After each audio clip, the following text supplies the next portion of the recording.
My name is Cornell, and that's Joshua, and we're the professional development leads. And we have an exciting event ahead of us. We have multiple panel members who are going to present about their resume and their past experience. And I would advise, if, I don't know if anyone of you got like printout copies of your resumes, so you guys can get like advice and stuff on that. And so with that. So the main idea of the event today is that you guys will be kind of hearing about different people from the industries, people who have worked in the industries. The people that are going to be presenting today are recent graduates of their graduate schools in college. So you'll be hearing direct experience of how the workforce is going to be like. And it's a really good opportunity for you guys to kind of just understand that and how you as a student can, better, to make your resumes better for applications for internships and things like that. So, and during this event, we'll also have a recess session. So we really also want to value the opportunity for you guys to also grow professionally in the aerospace engineering department. So I think there's a lot of faces that you guys probably don't recognize. I really encourage everyone to kind of just talk with each other during this recess time. It'll also be an opportunity for the people who are going to be presenting to also talk with you guys one-on-one. But I really recommend that you guys also talk with each of you guys as well. So with that, we're going to go ahead and start off with our first speaker, which is Zarina.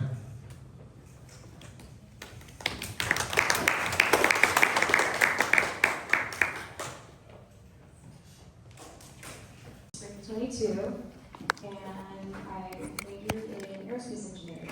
I did not do aerospace engineering when I first got accepted at SJSU. I actually was an unprepared major. I wasn't sure if I wanted to do aerospace or mechanical engineering, but within my freshman year, I joined AIAA. I had an amazing mentor, and he showed me AIAA, and the people I met there made me realize that aerospace is for me. So by my, junior, I guess sophomore year, I joined aerospace engineering, and it's been awesome since. I graduated, and right when I graduated, I interned at NASA for like 3 months, and while I was there, I got an offer at Lockheed Martin for a full-time opportunity, and I took it, and I've been there since, and it's been great. And I worked at previous companies before there. I was a flight test engineer at Nightingale Security. It's a startup drone company, and I also was a manufacturing engineer at Inman Metals. It's like a small company that manufactures metals. So yeah, that's what I can say about myself. I guess my current position at Lockheed is a system engineer. I am the lead for the software integration for a geo satellite that looks at the Earth for lots of things.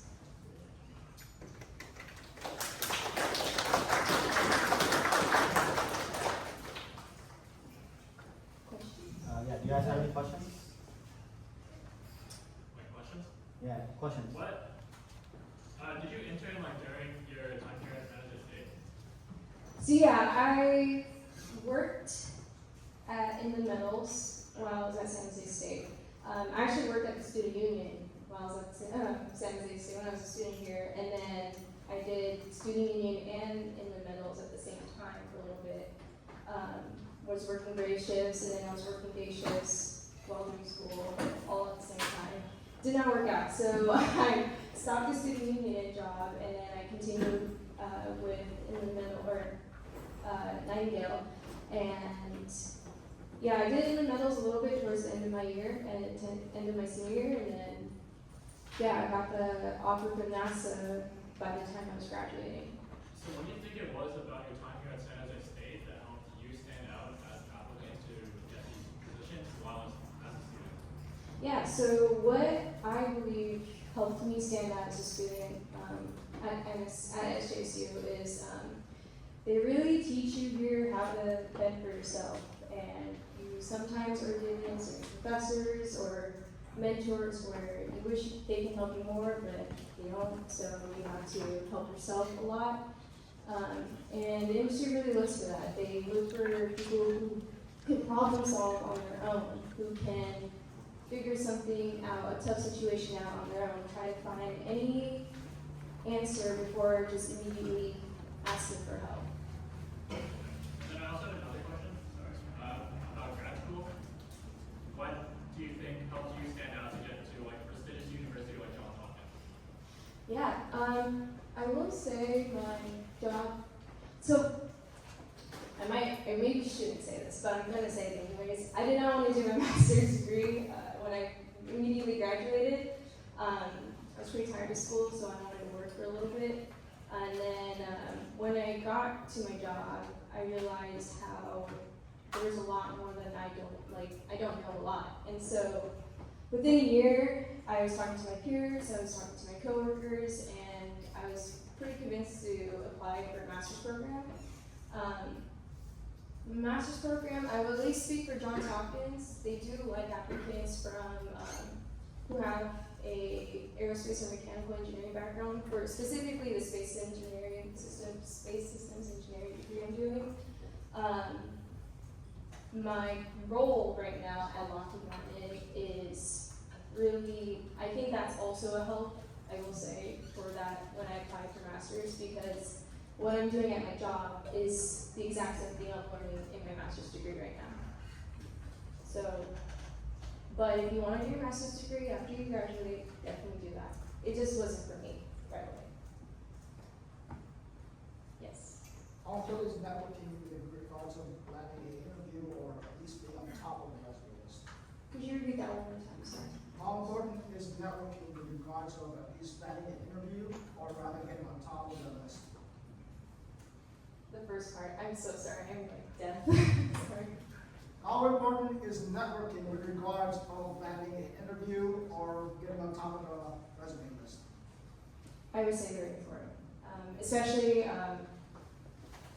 if you guys don't know, I was a previous chair of AIAA, and I was a big advocate of networking. It's, in my opinion, very important because your resume can only speak so much for yourself, but people look for engineers that have a passion, that want to be an engineer, and have a passion for their industry. You can have the greatest resume ever, but then not want to have that oomph, versus someone might have that oomph and go further. Networking definitely got me to where I'm at right now. My resume helped, it did help, but you have to get out there and network as well. It's a lot harder when you don't network. So I would say it's very important to network. Yes. Was there anything that you weren't prepared for when coming out of school and into the industry? Something that caught you off guard? What? Yeah, a lot of things. Technical things. So I guess there's like professional things and non-professional things. So at least professionally wise, I wasn't ready for how certain company, or at least Lockheed, I can only really speak for Lockheed, because that was like the first real corporate company I've ever worked for. Previously to that was a small company, so a lot of things were casual there. At Lockheed, it's pretty formal. Sometimes it really depends on your team, but you have to learn, and learning dynamics, I guess is the best way to say it. The dynamics of your teams. Some teams can be very professional, and you have to learn how to speak professionally and adapt to that. And then sometimes you don't have to, you just be yourself. I mean, you can always be yourself, but be more casual with people. There's a lot of acronyms in the industry. A lot of acronyms. And a lot of acronyms will be the same acronym, but mean completely different things. So never hold back from asking questions, especially if it's a dumb question, just do it anyways. That's something I've learned as well. Don't hold your tongue in the industry. You gotta speak up. Even when something doesn't seem right and you're just a junior engineer, still say something. I will say, if it's like a big conference meeting, I wouldn't say speak up there. Go to a mentor on the sideline and ask like, hey, what is going on? I don't think this is right, or I'm not sure what everyone's talking about here. Something like that. So you gotta read the room as well, but definitely speak up. don't hold your tongue, see something, say something. It's my biggest motto in the industry. Yes. How do you get a mentor, how do you get into like a mentorship, a relationship with someone? It's a great question.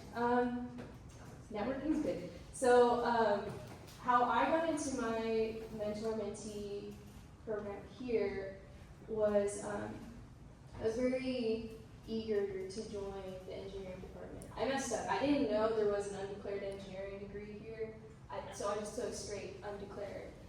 So my advisors at the time did not help me, so I would just walk into the engineering building and just talk to anybody at that point. I have social anxiety, trust me. I was like, but I needed these answers answered, and no one was going to do it unless I go talk to somebody. So I found the aerospace engineering room, 164, and I walked in there, and I just asked a professor if there was like a mentor-mentee program, which there was, and so I got signed up for that. Outside of that, though, you can always just ask people. At Lockheed Martin, they do have programs, but you can also just informally have a mentor. A lot of people are pretty open to being mentors, unless they're like crazy busy, but even if they're crazy busy, a lot of engineers I've run into always have an open door for questions. They just may not be able to get to you right away, but they definitely, I haven't met an engineer at least that has shut someone down. And if that happens, go to another engineer. You probably wouldn't have wanted them as a mentor at that point if they shut you down. Yes? So, how transmittable are skills from automotive to aerospace?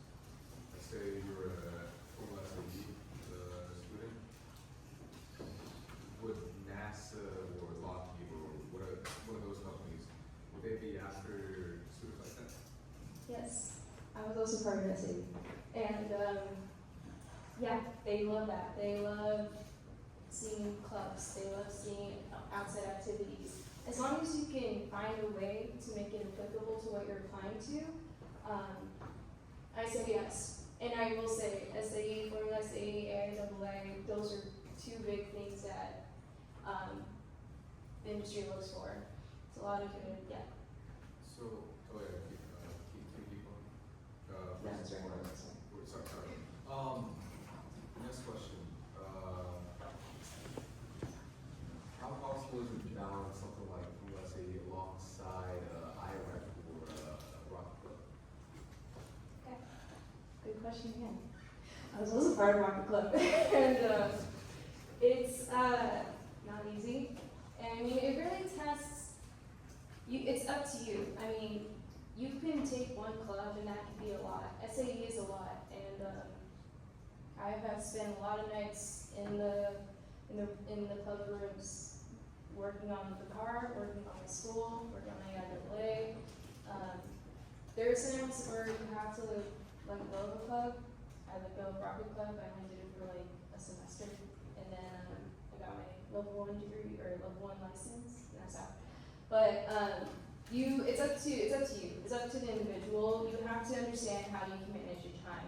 You know, school is the #1 priority, but you need to make sure, okay, I can make time for something I really like the Formula SAE car. But if you want to also do a Rocket Club, and you're doing it and you're realizing you're drowning in school, you have to make a reality check. Either organize your schedule a little bit better, or you gotta let go of one of them. Yes. So, what would you say these big corporations want to see from a graduate student? Do they want to see them a part of multiple different STEM clubs in different projects, or would they rather see a personal project that's more, I guess, groundbreaking to them, or like just maybe that you did on your own, or would you rather see something more in a group setting? Yeah. So, I guess I'll be more general with the answer on that. They look for an engineer that can progress in their project.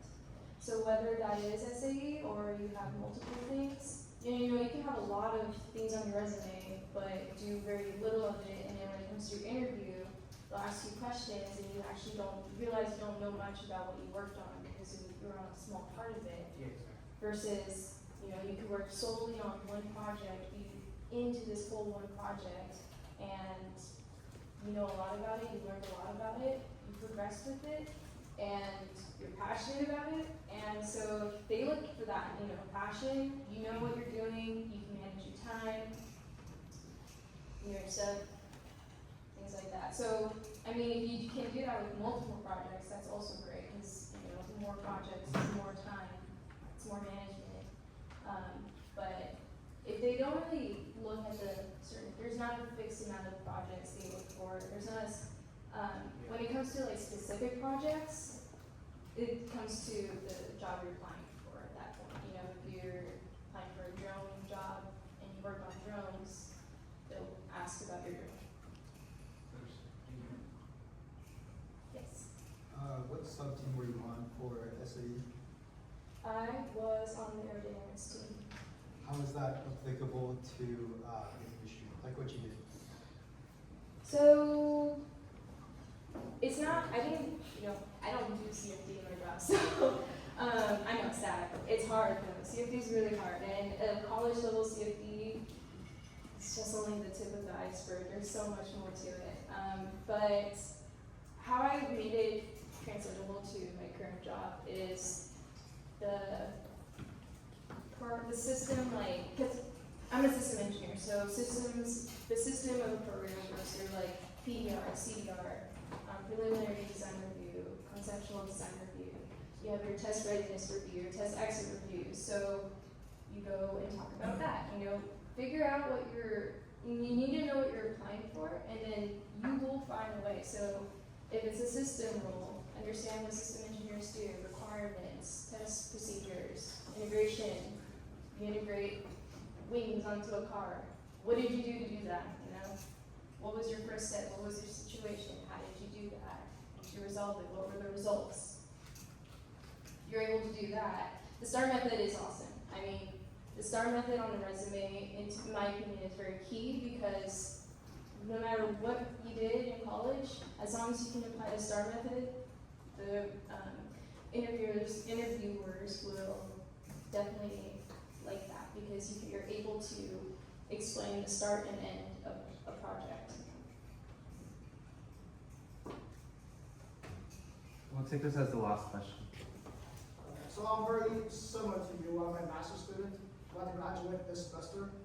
I currently have a job with the Navy as a research engineer, but they're about to cut me out because budget cuts.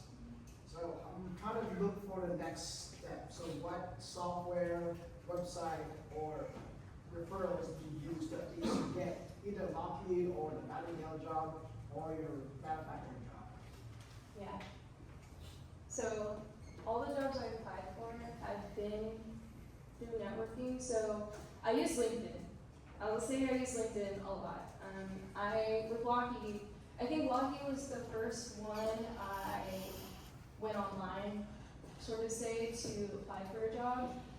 I saw there was a interview, social, in Sunnyvale, and so through LinkedIn, I saw it through LinkedIn, there was an event, and so I went to the event, did my networking there. It was kind of like a resume workshop, like what we're doing right now, and I made connections through there, and I got referrals, and for those referrals, I kept applying.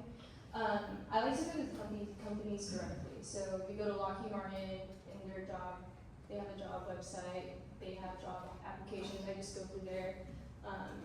NASA's like that, and a lot of companies are like that. So I like going through there, but LinkedIn I like using because you can find out other events and other social networks from there too. Use premium or a free version?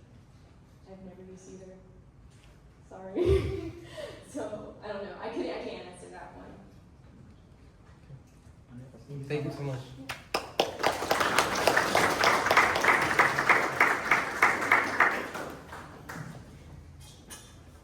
All right, our next presenter is Sanam.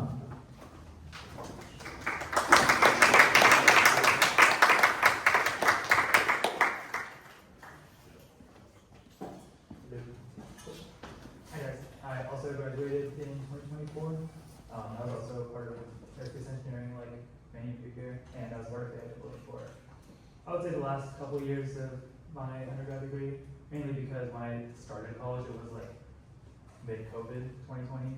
There was a lot of like, oh, this club isn't really doing anything, that club isn't doing anything. So AIAA was a nice place to like get together online at least, so we could build like a community and come together and just talk and meet people and figure out what's happening in the industry so far. My first internship started, I think, my summer after my freshman year. It was at a like process engineering company called Touray. I mean, I don't know if you guys know it, it's more than Formula uses it for their like pre-production stuff. So it was like a process engineering company. I did a lot of like CAD, 3D printing, stuff that I'm still into today. And I did it for like a year and a half. I think it was a nice like, it wasn't so, oh, you have to put in like 30 hours every week or 40 hours every week. I could just go in whenever I want, whenever I had the time for. Balance it with school. Definitely school comes first, like Rita said. Go in, do some work, and head out whenever I could. So it was a very like self-paced work environment. So I did that for a year and a half, and then 2023, I believe, the January I left because I wanted to do more like focus on my junior year and stuff. So I did that, and then the following summer I was at NASA Ames.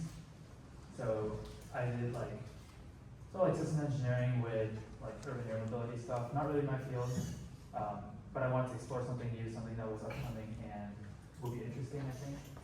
So that's something I would say, like, don't feel like, oh, I know I'm gonna do like aerodynamics, for example, specifically in my career. Don't, like, it's good to focus your job search on aerodynamics, but do a little like widespread application of different fields to like take opportunity and find out what else you're interested in and how else you can apply to something, and then work there for like a little bit and like weasel your way into the position you want.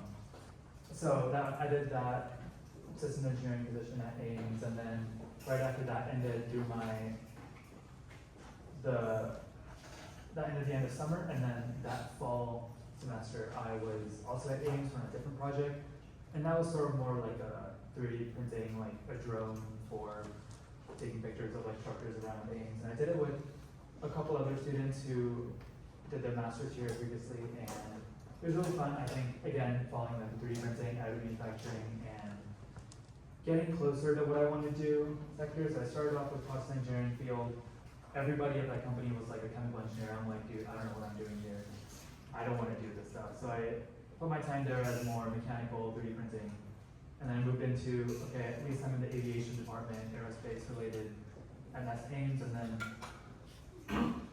the internship I just described with the 3D printing and drone one, that was at least like, okay, now I'm getting to hardware. I can actually work on things that I like with my hands, build things, assemble this motor, code like a drone receiver, and so on. So that was really useful. I think that was a good experience, just working with like hardware for not the first time, but like a whole system of hardware rather than just like, okay, I'm gonna print this bracket for something and that's it. Rather than thinking about the whole system, put together like the arms, the controller, the propellers, and everything.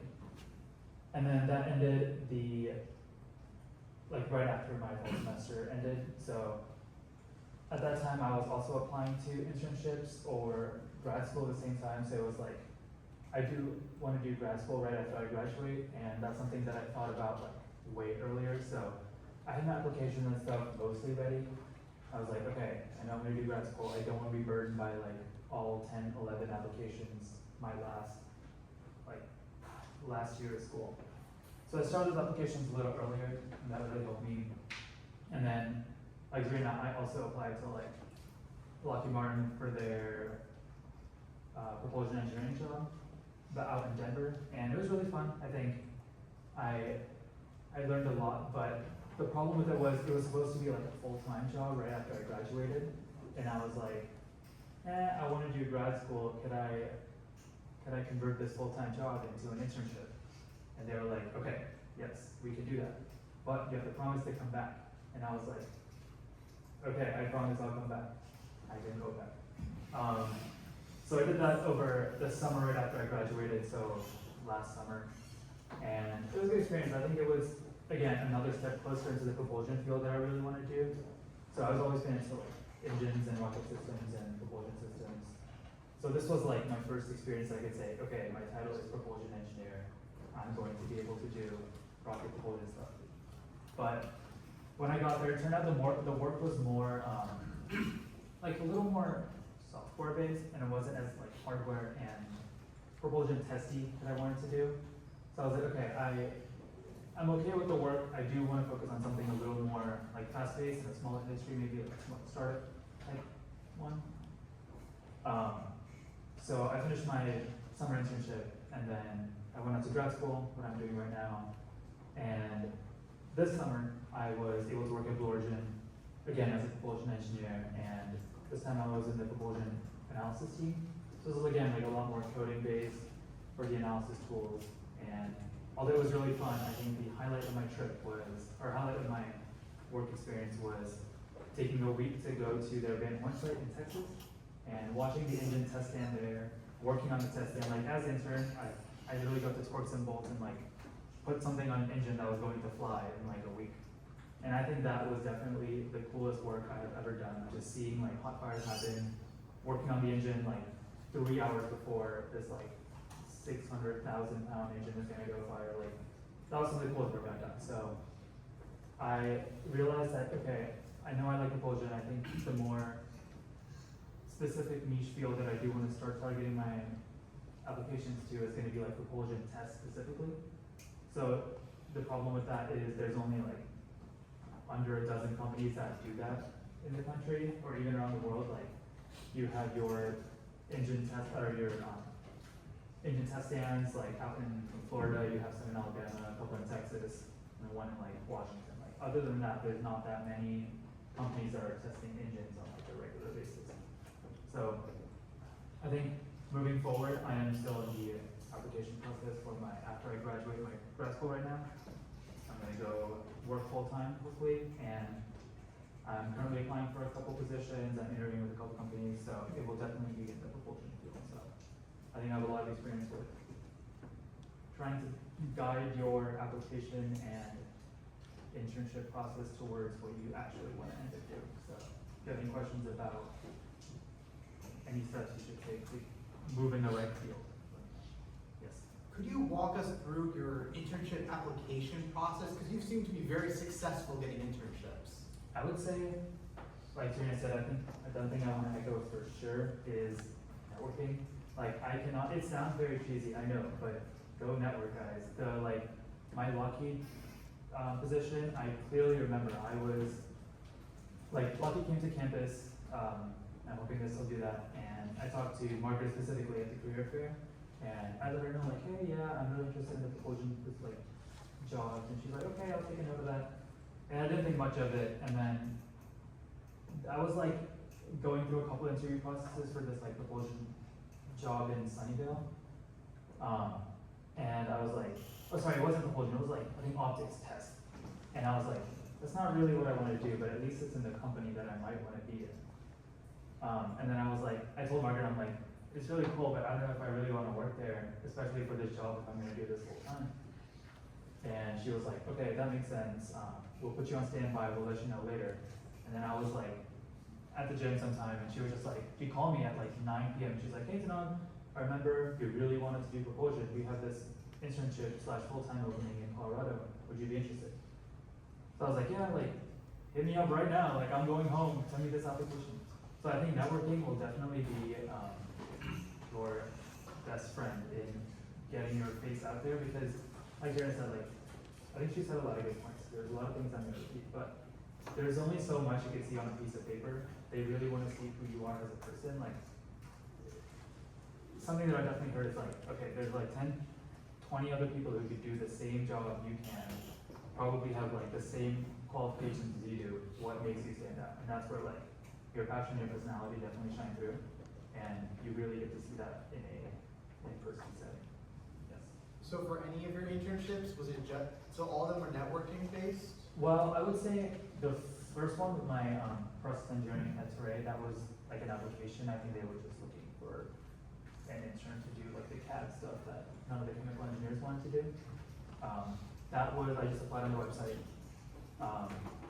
And then Ames, I think that was also an application on their website.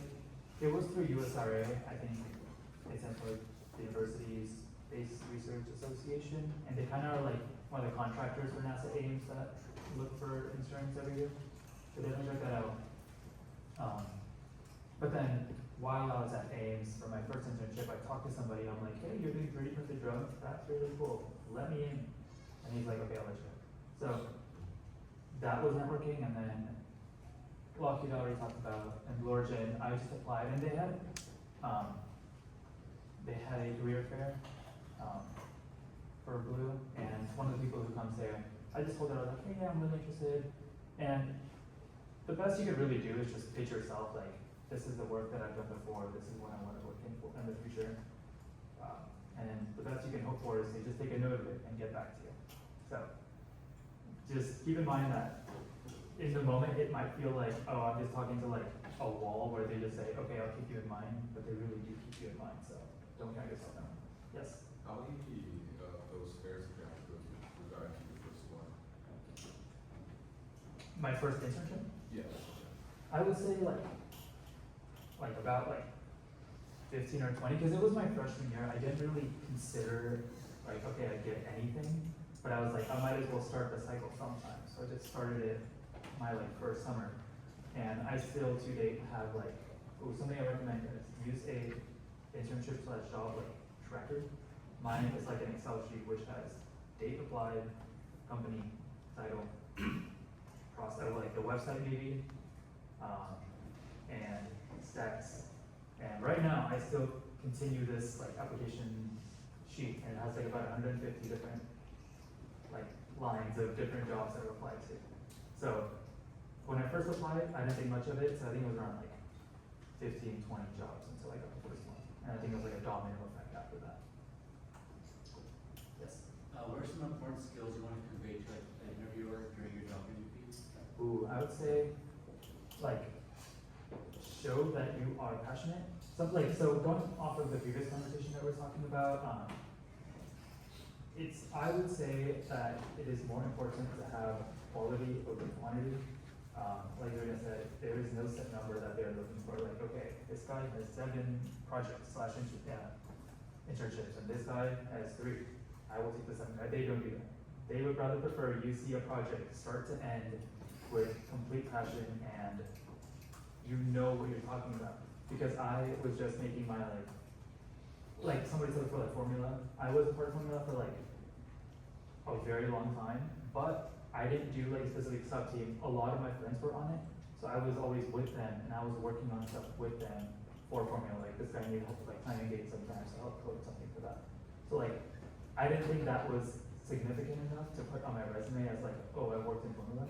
I would rather say like, if some project that I did where like, I designed something, I tested something, I manufactured something, and then like I did some analysis or something like that is definitely a more important process for a singular project than just spamming out projects like nothing. So take your time, show that you're really good at starting a project and seeing it through completion, because nobody likes a half-finished project. So I would say take a complete project, and then you'll always have like the behavioral interview first, and then your like technical interview. So the differences between those definitely vary. Like for your behavioral, you don't want to start like overloading the person with like numbers like, oh, my project helped like 15 months efficiency or whatever. Like they're trying to see if you're a normal person who can have a normal conversation with someone and fit like the company culture. Like you don't want to say, oh, I really like working long nights, and this company is like they don't do like long work days like some startup or something. So they're just trying to see if you're a good fit for the company, and your technical ones is where you should really dive into your project and talk about stuff that you made a difference in. Yes. Yeah. How early do you recommend that we start submitting our resumes? To job application or to internship? For an internship, say this summer. So the engineering side, like I learned this recently. Like I've always been in the engineering field. I didn't know that there were like different cycles for different fields engineering cycle starts at the earliest, like October, and at the latest, like February, March. Like, I have heard somebody say, oh, you're gonna apply for something next summer? It's November, you're too late. And I'm like, dude, what are you talking about? But I also heard like a manager like, okay, yeah, I will let you know if I have a job like available for you in Feb. And I'm like, dude, if I don't have a job by Feb, I will be crying. So it's a big span of like mid-October to Feb-ish. But with the caveat that it's never that time to apply. Like the company will literally tell you, I got an email the other week saying you applied too early for something. And they'll just tell you that. So definitely like apply all the time, but the core like engineering time is like October to Feb-ish. So you're saying right now? Yes, prime time, game time, right now. Yes. You had mentioned you got an internship right after your freshman year here, correct? Yes. So, was it immediately specifically in aerospace internship, or was it like a general engineering internship? No, that was just a general engineering internship. The company, like I said, Torre, they do like prepregs and carbon fiber and stuff for all the aerospace companies. Like their product goes out to like SpaceX, General Atomics, Blue Origin, like they fund people with materials. What was it called? Torre, T-O-R-A-Y. They, like, my interview was like, me and this guy, and he was like, oh, can you like, code that doorknob, or like, can you CAD that doorknob there? And I'm like, I think so, yeah. And he's like, cool, we'll get back to you. I'm like, dude, okay. If they just want the CAD and 3D print, I really enjoyed my job. I think that was a good start, like, launch time. And you applied for that internship between October Yeah. and Yeah, November? for sure. Okay. And like, did they ask for any kind of prior experience? No, I think like they knew I was a freshman, so like, or like just finished my freshman year, so they didn't expect much, but like I had some stuff from like high school in my resume. Like at that time I was in the mindset of like, I'm just gonna try to cram as much as I can into my resume. I don't care if it's not like a proper project, as long as it's something. And they can see through it. They know how much a first year engineering student has actually done. So do like, make your resume like legit, don't just put stuff on it. Because they'll ask you questions and like you're gonna say, you'll be like, I don't really know where that number came from. So Yeah. they didn't really expect much experience, but it was also not like a technically like tough job. So sorry, the question. Yes. How much more marketable are you if you have a master's or a bachelor's? Ooh, I'm very passionate about this question. I would say like so my motivation to do a master's was more like a future-proofing myself sort of thing. It's like, I know I might have had like a roadblock when I'm like 45 or something, and I can only progress so far as like an engineer. Like I hit like an L4 or 5, whatever. Then I'm like, well, I don't want to go back to school then. Maybe I go back to school now and just don't hit a roadblock when I get there, maybe. So for me, it was more like a preventative care thing. But it also depends on what kind of program you do. It enables you to do like research and like a thesis or a project that shows how technically like proficient you are in a certain topic. Like if you're really good at analyzing like wave fields out of like a wing or something, like that will be quite impressive to show after you graduate to like a company like that is doing research. So I think it's important, but there's like multiple reasons why I would advocate for it. Like it could be for future career progression goals, or it could be like I want to show right off the gate how interested I am in this very specific like niche field. Would you consider a PhD? I would never consider PhD. It's because it's not like I don't want to do school. Like I really enjoy school. I enjoy like the nice structure of school, and I go to my classes. But like currently at grad school, there's not a lot of like propulsion engine system type like roles. It's all very like the closest there is like chemical kinetics and like a lot of like gas molecule dynamics. And I'm like, dude, I don't care about quantum tunneling when I'm thinking about like a Matlock engine. So I would not consider it because A, my school is not very good at propulsion, and B, I don't think, I want my work to be beneficial like tomorrow at a company, not like 10 years from tomorrow. So that's my main goal of like, I would not do it. Yes. Sorry, following up on Yes. your internship one. Was there any paid internship your freshman year one? Yeah, they were like, they started off me like $20 an hour, and then after working there for a year, I was up to like $30 an hour. And it was, the best part about it wasn't even the money, it was that I was traveling against traffic every morning and every evening. Like I go south on mile 1 in the morning, and then north at night, which was against traffic, so it was the best. Amazing. Yes. Yeah, you mentioned because you have a CS minor. Is that useful at all to you in your work as a professional? Minors, I also have a very strong opinion on minors. I don't think, like, recruiters in general, I'm not gonna say never, I'm gonna say like 99% of the time, they're not gonna be like, oh my god, this guy's a CS minor, I want him to do a CS job, they can just hire him for CSs. I did it because I like CS as like a concept, but not so much that I would do a full-time job in it, that's why I didn't major in it. I was like, I like the concepts and learning about CS, so I'm gonna do a minor when I do it. Yes. Why did the engineering cycles happen in the first place, going back to a little earlier? Sorry, what did you say? Those engineering cycles, like you got Yes. over, why did those happen in the first place? It's mainly, like in some companies, it's because of like something like a security clearance, like they need 6 months to get the process done. But sometimes it's like, it kind of comes down to when the company knows they need people in the future. Like, I was talking to somebody at Turay and they were like, yeah, usually we get an influx of people near the end of summer, mainly because people are graduating, but then people also leave them because like some families' kids like finish school, so their parents are out. So like, that's a very like tumultuous time in the company. So they usually know and predict and try to train for the people to be ready by then a little before that. Yes. Does it help that if you had previously held a security clearance?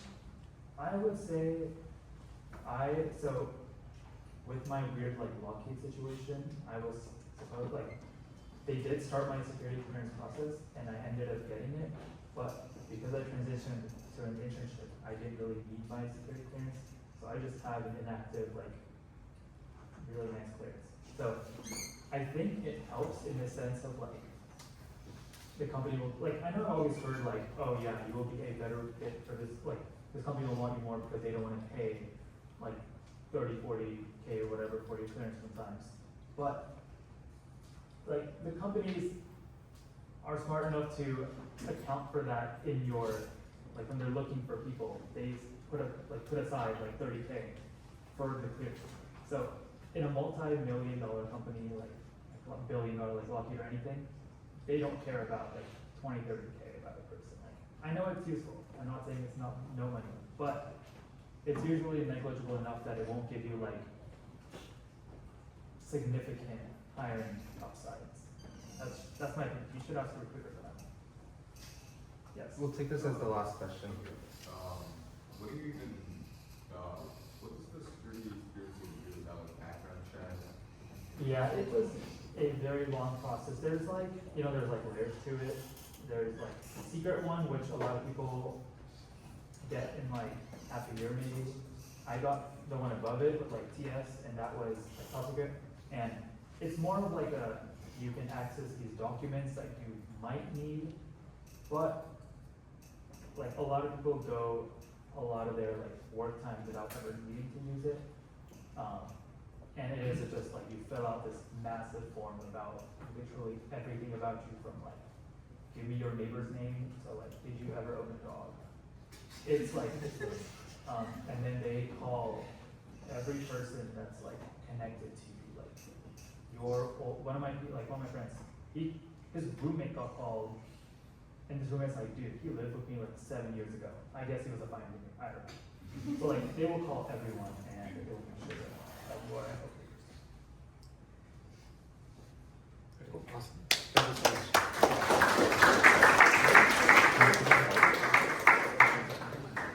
All right, everyone. So we're going to take a quick 10-minute break. Tanav and Zarina are going to be carrying the front tables. They'll basically, if you'd like to share your resume or just give advice or ask for advice about it, they'll be happy to do that. And this is a really good time for you guys to also meet each other and, you know, like they said, to network with one another. That way you guys have good connections. So yeah, we're going on a quick break. Help yourself to some cookies. We have cookies in the front.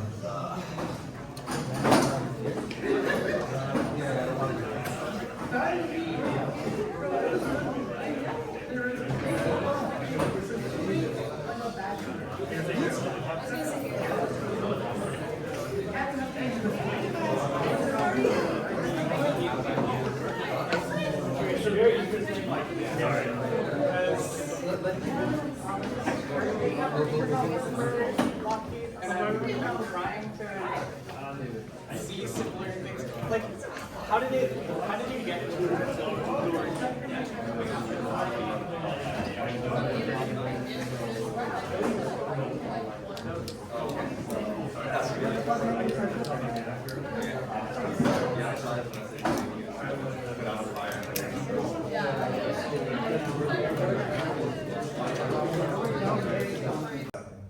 And the first thing that hiring manager told me was look around the room and see what everybody's wearing in terms of their polos that they're wearing. And about 90% of the line that was going into that company, General Atomics, which is a small aerospace company down in San Diego, relatively small compared to like Lockheed. But they said, look around, and I looked, and it was all Formula SAE. And even here at San Jose State University, Formula SAE is huge. But the one thing that I got from that was join a project club, right? You don't have to join SAE, you don't have to join Baja, but there's Design, Build, Fly, there's like so many other like clubs out there that get you that hands-on experience. And so that right then and there, I ended up joining Formula SAE for that experience, and I joined the Aero like sub-team there. I tried to take on as much responsibility as possible. Being a freshman, not much, but you get that hands-on experience of like getting to do pre-preg, getting to do vacuum for like carbon fiber composites, things like that. And just having that kind of experience on my resume showed that I've worked with a lot of other people, different backgrounds. You know, there's going to be a lot of stress from going into midterms and finals and having to balance how your schedule is done. And so from that, I came back that next quarter in spring. I went back and I actually saw that same hiring manager, and I said, I don't know if you would remember me, but I am a freshman, I'm studying aerospace, and I actually took your advice. I joined this club, and here's everything that I've done so far since our last conversation. And he said, great, I'm looking for an intern this summer. Let's interview you. And so from that, I actually got that internship with that hiring manager. I ended up doing mechanical engineering. I was doing some testing on some propulsion units for the MQ-9 and some other small aircraft that would attach to a future model. And so one thing that I want you to kind of take away from that is the biggest thing is just try to join some sort of club or take on a leadership experience outside of school, or like try to take on that project manager role for your classes projects, you know, things like that. Take that ownership, and those type of experiences are going to be what you want to put on that resume. In terms of hierarchy, I would do solo projects kind of at home, and I would do projects for school. I would do club experience projects, hands-on experience. And then after that would be like research and then internships. That's kind of my hierarchy for experience before you can get that internship.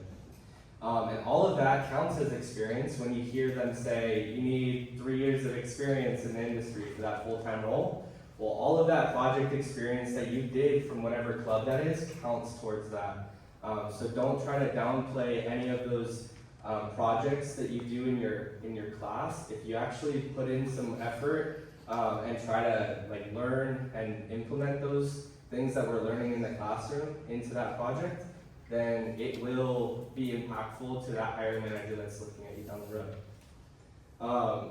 So now you might be looking at my bio and you're like, wait, why is Boeing and Apple and Microsoft up there? And honestly, a lot of that experience for me, I ended up getting thank you to going to conferences. So one thing that I would say is I would check out conferences that are coming, whether it's with SHIP or SWE or NSBE. If you don't know what those are, different Society of Women Engineers, National Black Society of Engineers, Society of Hispanic Engineers, there's Great Minds in STEM, things like that. Those can go a long way in terms of, instead of just applying online, now you get to meet people in person, you get to show them your background, like who you are beyond just a piece of paper that might be going through with hundreds of others.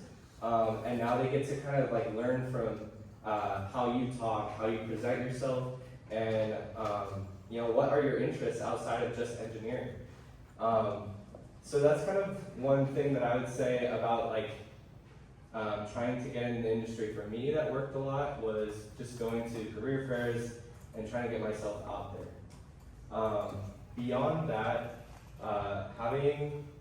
the next part is kind of just like going through and doing what you're doing today. Do resume reviews, countless of them.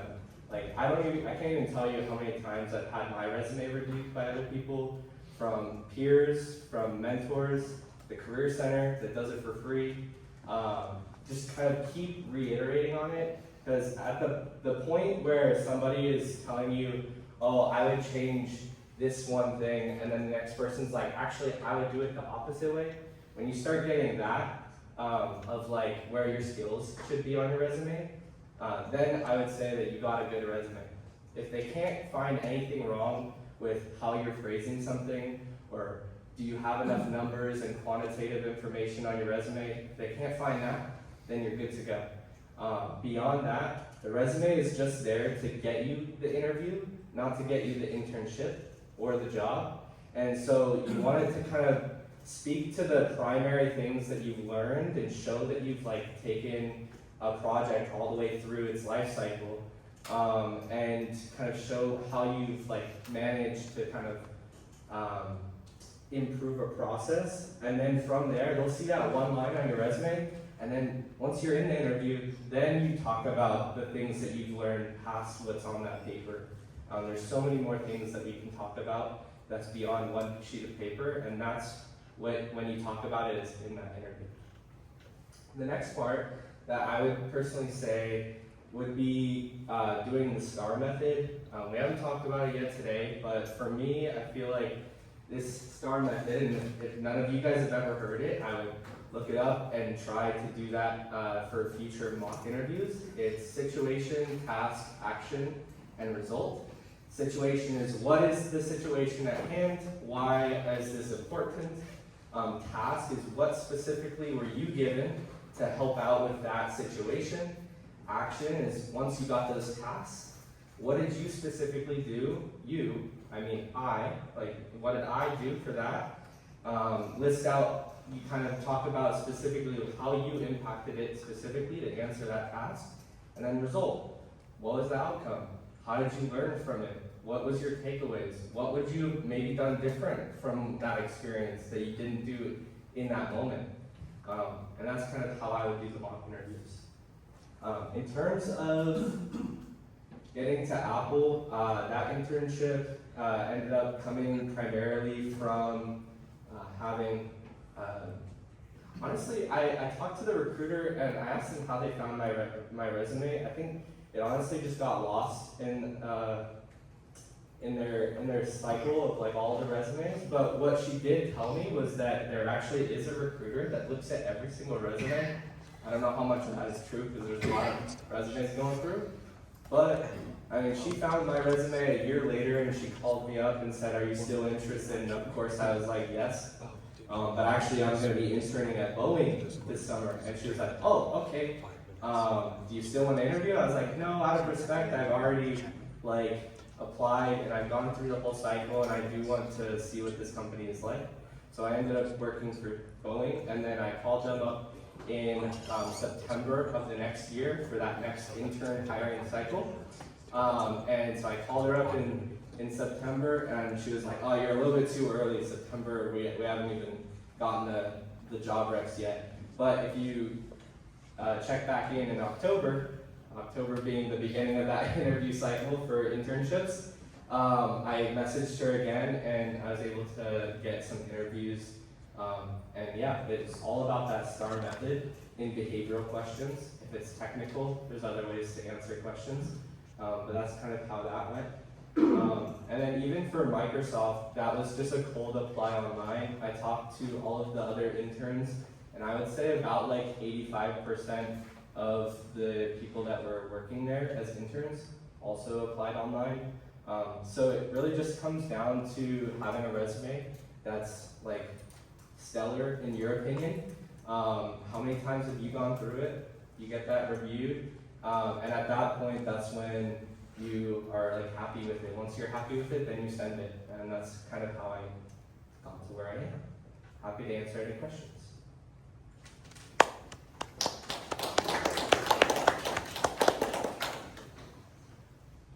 Questions about anything? Yeah. You mentioned there was a process of projects. You said it was personal. Can you list those? Yeah. So the first one is like solo projects. So based off of your interests, is there anything at home that you want to work on, that you want to just work on in your garage or with a friend? I guess that wouldn't be solo, but yeah. The second one would be like class projects. So like for me right now, I have 5 different classes that have projects, one of them being senior design. But my other 4 classes all have a project. So all of those count as experience. I would just talk it up. What specifically did you do to like get to the end of the semester in terms of like what were the deliverables that the professor had for you? How did you work with the other people that were on your team? Did you improve anything? Did you save dollar amount if like it was like an econ-ish type of engineering class? That's one that I have. Or like a safety engineering course, something like that. The next one after that would be like club experience and research experience. So what kind of clubs are on campus can you get involved in? Whether it's leadership experience, it doesn't need to be a project club like a formula. For me, I'm the president of the Industrial and Systems Engineering here on campus. And so having those leadership experiences also help a lot, because what you can do is you can show how you've impacted the people around you. How did you take the help that you got from somebody before and then give that back to the next person? I think all of that is important. For me personally, that's important. And that is kind of shows your passion as well, beyond just the project and I can do this technically. This is how I've impacted the people beyond that. And then the last one is the internship experience. For me, it was getting a smaller tier, I would say, like aerospace company. And then that led me to getting to Boeing was through a conference where I met a hiring manager, and her daughter went to the same school as me. And she saw my experience from projects and that one smaller aerospace company. And then she ended up wanting latched on, and we had an internship. Thank you. Mm-hmm. Any other questions? Yeah. Yeah, how worth is it, how worth it is it, say it's like November, December, is it still worth going to like those fairs just to like get your name out there? Yeah, I mean, I would say 100%. Literally next week I'm gonna be flying out to Philadelphia for a conference. Just last week there was another conference, Great Minds in STEM was I think in Texas. And then SWE is happening right now. So there's a whole bunch of women somewhere that are gonna be getting their internships, so good for them. But yeah, I would say you start that interview process in like, for me, September is when I'm starting to message my connections on LinkedIn. I'm like, hey, like I'm just wanted to like check in with you guys. How are you doing? You know, also I'm applying again, this time for full-time roles, which seems to be a little bit harder in this season. I would say for internships, the season is like October is when it all starts.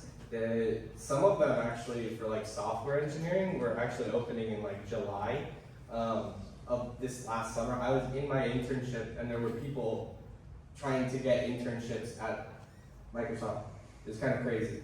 So people were messaging me on LinkedIn asking me for like referrals and help to get into a job while I was still in my internship. But from there, I would say larger companies hire earlier. So in fall is when the larger companies are going to be looking for interns. Reason is because, well, in my opinion, is because they can look farther out in their fiscal year and be like, okay, we can budget this much money out. We need interns because they can convert to full-time. And so that's why it's important for them is that they want to have a high percentage rate of interns to full-time. It costs way less than hiring a full-time that hasn't had work in their company, because now they can like interview you as an intern, pay you full-time. And then for smaller companies, it's, in my opinion, it's going to be more in like January to February, March time. It'll be a little bit later for smaller companies just because they can't guarantee that they're going to have a job next summer for an intern since they have a tighter budget. So, actually, I can, I'll come back. Yeah, for sure. Any other questions? Yeah, what are skills or experiences from your smaller aerospace company that other hiring managers like? Yeah, so with my experience, skills for internships. So all of my internships have been completely different in my opinion. I was a mechanical engineer at General Atomics. I was a technical program manager at Tesla. I was a materials and process engineer at Boeing. I was a manufacturing design engineer at Apple, and then I was a program manager at Microsoft. So all of those are completely different. And then the companies, like the program that I was working on were completely different too. Working on an iPad, working on a Cybertruck, working on a Boeing 737, working on, so they were all completely different, right? For the experience that they're looking at, first for interns, in my opinion, that is gonna be, are you willing to learn? Are you willing to ask questions that other people might not? Are you able to figure out what could be the problem and like bring that up? Is there a way that you can improve a process? You might not have all those answers yet, but can you at least start to see something and ask those questions? I feel like that's something that you can't really teach too well, but at least it takes a little bit longer. And so they want to see, like in terms of internships for sure, they just want to see passion. Why are you interested in working at our company? That's like the first question that any company will ask you. What product do you think is the coolest that we make? Do you actually know what products they make? Because if you go to Solar Turbine and you're like, oh my god, I love solar. They're like, dude, we're a gas company. We don't do solar. So, like, they make engines. So, like, do you actually know what they work on? Is kind of the first thing that they're going to ask. And then beyond the passion, like, why do you want to work for us? It's also, like, can you learn? I made these mistakes, and this is how I learned from it. That's why for me, the STAR method, the R, I say the results, but I'm also like, yeah, I learned this. This is how I like took it away, and this is how I would do it better next time. That also comes in with the question of like, was there ever a time that you failed? How did you overcome it? Was there ever a time that you had a disagreement with another person? How did you overcome it? All of those is just like, what did you learn from a situation in the past that you would do differently or improve on next time? I think those are the biggest things. Technical experience, you can always learn. Like here we do SolidWorks, Apple does NX, Boeing, I forgot what they did. I think it was like Creo or something. It was some old like CAD modeling software. Because for the big companies, it takes a while for them to transition over. So it's like, can you learn on the job? Is kind of what they're doing for internships. Thank you. Any other questions?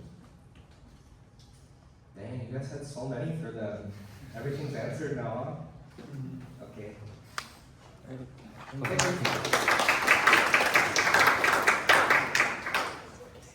We do have one more presenter, but he's going to be presenting online. If you guys have any questions, you can type it out or you can just screen it out. During this time, David will be here in the front to kind of answer any resume questions or anything you guys have. So They're here too, just remember. yeah, so if you guys want to come to the front, ask them questions as well. Please feel free to. We'll allot it for about 5-10 minutes, and then we'll let you guys know when they're ready.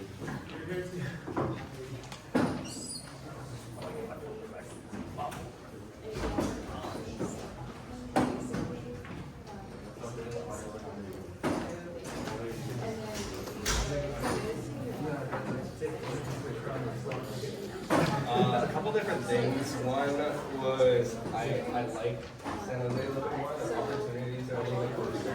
It's hard to kind of meet other people, like meet people or things like that are in the industry. And then I also got financial aid here where I was getting a couple of funds and I family. I think it's like maybe 1,000 more than that. But yeah, it's like free or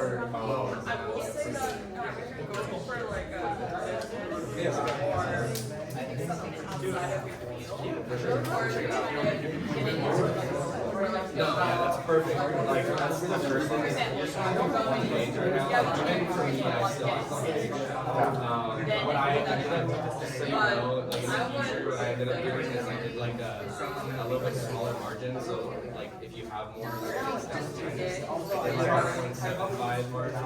But this is good to start. So, yeah, like the rough down. No, you can just say something. So for me, like one of the things that I'm seeing here.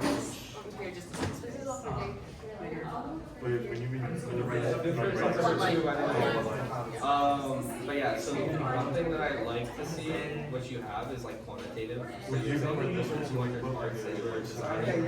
So that's good. What I would try to do to make it a little bit more impactful is there's another kind of format that you can do on the bullet points, which is called the XYZ method. So, you know, I designed X by doing Y with Z. That is kind of like the idea.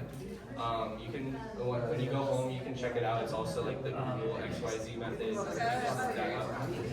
What it does is it kind of formats it, so instead of having like a short line like this, it's going to be a more impactful sentence that you're going to like when you were designing these 200 cards, you 3D printed them. What modeling software did you use? You had 200 parts, which is good, but is there any like impact fee like that? And I think that's something you might get with that kind of method. So I was also in this guy, so that's awesome. So here you're listing out like your leadership experience, which is great. And that's something that like people want to see, right? What I personally did for when I had my Eagle Scout on here as like an experience is I did like my Eagle Scout project. So how many people did you lead? How much money did you kind of manage? I don't know like how impactful that project was for you personally, but for me, I kind of stuck to like 3 lines, and then I said like Eagle Scout project, and then I kind of just like used that project as an experience of leadership. If the project wasn't like extremely like enough to like take up that room, I would talk more about the senior patrol leader experience. Like how many people were you leading in that role? Like how many? Oh, I see. Like try to make it so it's like one experience. Like how many people did you lead? How many like outings did you guys go on? Like events did you host? Did you plan those? I'm assuming with other people. So like how many people did you like manage in that kind of planning phase? Take my Yeah, like bring it into like one cohesive thing. Because right now it's built out into different leadership is each line. I would just have it as one experience, and then have it like listed out into different You could include like how many people you work with. Yeah, and then beyond that, I would continue on, like you have this club experience, I would continue on with any projects that you end up doing. How many people you Put work those with. projects on here, kind of like how I was saying. A lot of times, Your experience in classes is just as important as experience whatever way you outside of quantify class. it better. So, like, what classes are you doing right now? Engineering 100W has a project. E10 had a project. Like, how many engineers did you work with? What did you improve? What did you make? Things like that. Yeah. But that's kind of the main thing that I want. Yeah, for sure. Yeah, let me just put on my phone. But you did a good job with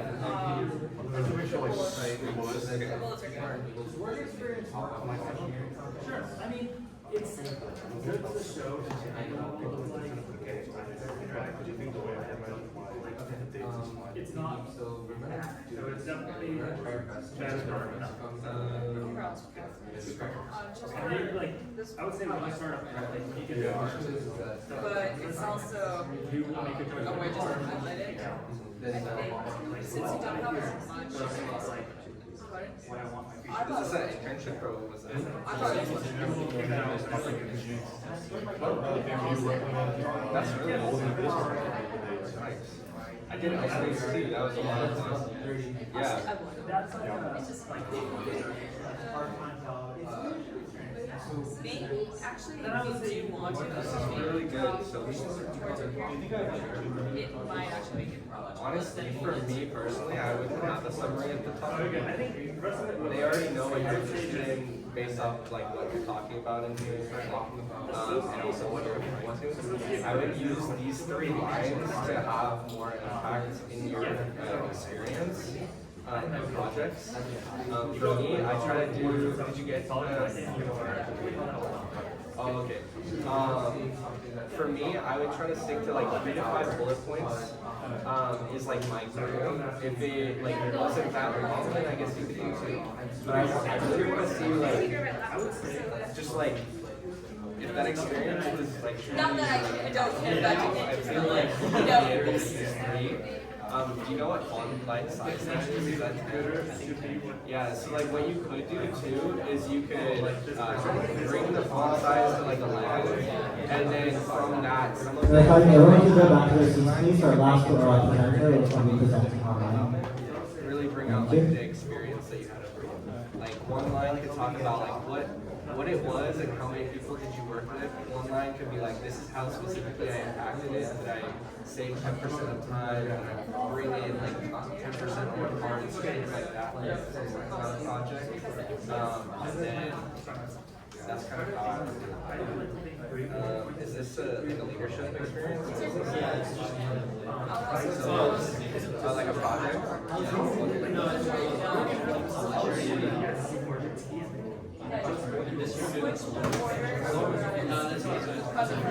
Yeah.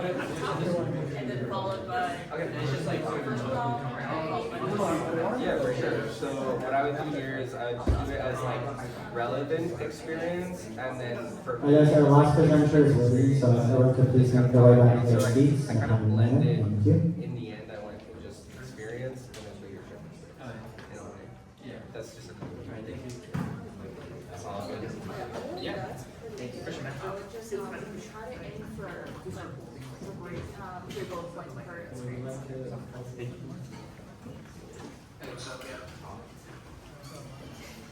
Okay, so for this presenter, he's going to be online. Unfortunately, I had a situation at his work.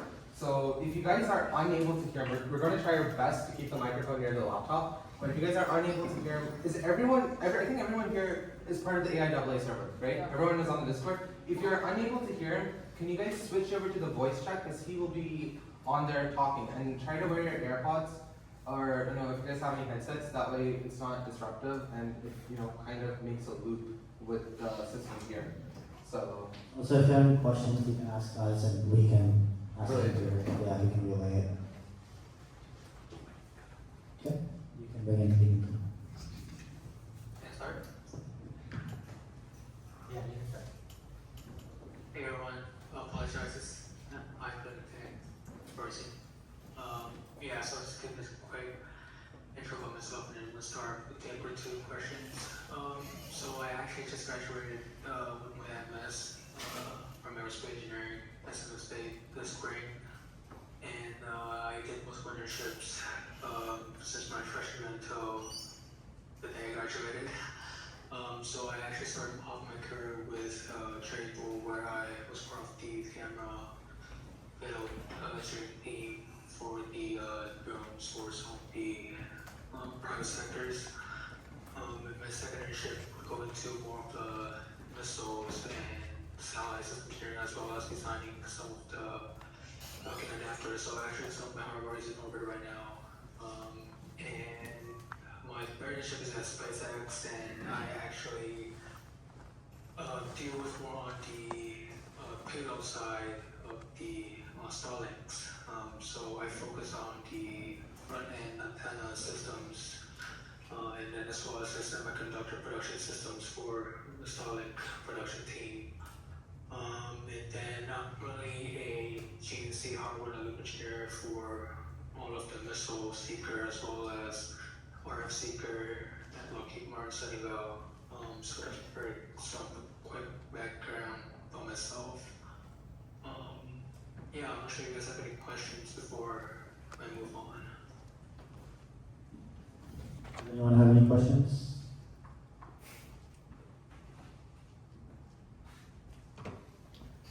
Yeah. How do you think that your experience, or how do you see your experiences from the different aerospace companies affect your experience now with Lockheed Martin? Different size companies, different experience backgrounds. Have they impacted any of the work that you do today? Yeah, for sure. Yeah, so I was very lucky to kind of start with Mercure. I know exactly what I want to do with Mercure back in my freshman year. So back then I wanted to focus on RF and optical payload as well as avionics. So I started off with very small company, which is Jabil. Actually, I had a lot of internships because I talked with Jabil with my resume as well as answer a lot of technical questions in my interview regarding Jabil. So regarding different size company, regarding Lockheed as an intern, at Lockheed, you do actually get a lot of experience just talking with really higher up senior fellows as well as all the what you can say gurus in the industry. And then I kind of take that experience going to SpaceX where it's kind of like a startup company, and you are basically having a lot of ownerships and taking a lot of experience from Jabil as well as Lockheed. You basically as an intern they if you're an intern, the senior as well as an intern, they trust you to deliver a full project within 3 months span. So having being taught at different companies like Jabil as well as Lockheed kind of helped me kind of deliver my project very successfully at SpaceX as well. And then I kind of returned back to Lockheed here for full time because it's close to my house. And here I also have the opportunity to lead a team currently. So it really depends on what your scope is and what your ambitions. So I'm not sure if that's answered your question, but it's like how I kind of view my experience. Thank you. Okay. Any final questions? What kind of projects did you do to get a role, being a GNC and Lockheed? So we have a question about what kind of projects you did, and what projects you think would help your position? Oh, okay.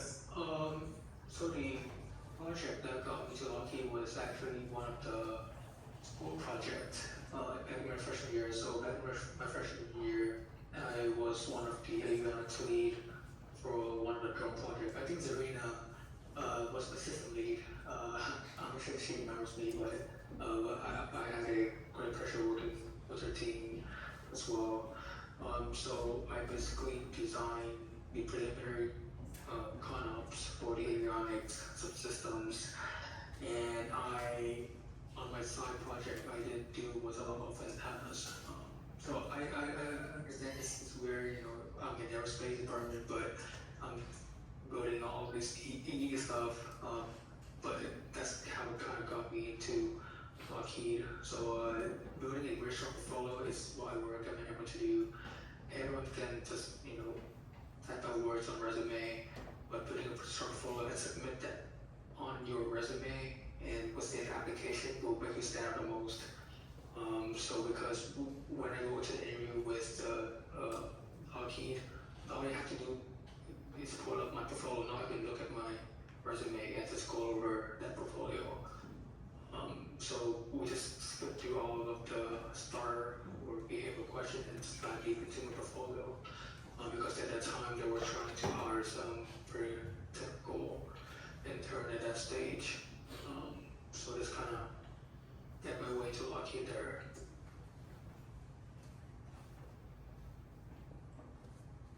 What made you want to pursue like a one-year master's at SJSU after your bachelor's? Yes, what is it? Like, what made you want to pursue like a one-year master's after your bachelor's? What made you want to pursue a one-year master's after your bachelor's? Yeah, I was on that path for that 5 years plan actually, but the main reason why I want to do the master was because of control. Usually control, I think there was only one control class that we really take with Apelu, but I kind of wanted to expand my control knowledge. So I decided to kind of focus on control, so where I built my ADCS systems for my master project and implement control design on that, really to kind of expand my knowledge. Okay. Yeah. So 2 questions. One, about masters. Would it ever be worth like doing a bachelor's here, transferring to another school for masters? And the second one, thoughts on PhD. But asked if it's worth pursuing a master's in a different school or versus like pursuing the master's in SJSU, and what are your thoughts on PhD afterwards? Yeah, so I think I came across a lot about these questions. I think it depends on the advisors as well as the resources that the school as well as the department of each school or each advisor is offering. For example, from my experience, after exploring a master at even Stanford versus SJSU, I don't see any difference in terms of lab resources. I do see a huge difference in the lab resources and all the equipment in the EE department though. So it is worth it to go into EE if you go to Stanford. It's much better than SJSU in my experience. But for aerospace, I've heard my colleagues are attending Stanford doing aerospace engineering at Stanford versus SJSU, and they say that it's basically the same experience. It's just how far you want to take, your master project is, and you're going PhD, or aerospace engineering in general. I think Stanford, SJSU doesn't offer any PhD, so I think Stanford is a much better choice, or I think UMich is also a choice as well. But when you do a PhD, you have to be very focused on one field, and it's really up to you to either go into thermal or aerodynamics or fluid or even control. So, for my side of control, I think it's really worth it because all of the senior fellow and all the guru in the industry that they all have a PhD in control, and they're doing a lot of breakthrough in all the optical control design as well, all the RF secret control design. So I would highly recommend if you decide to do a PhD in aerospace, and if you have an interest in payload, like I am right here, I would consider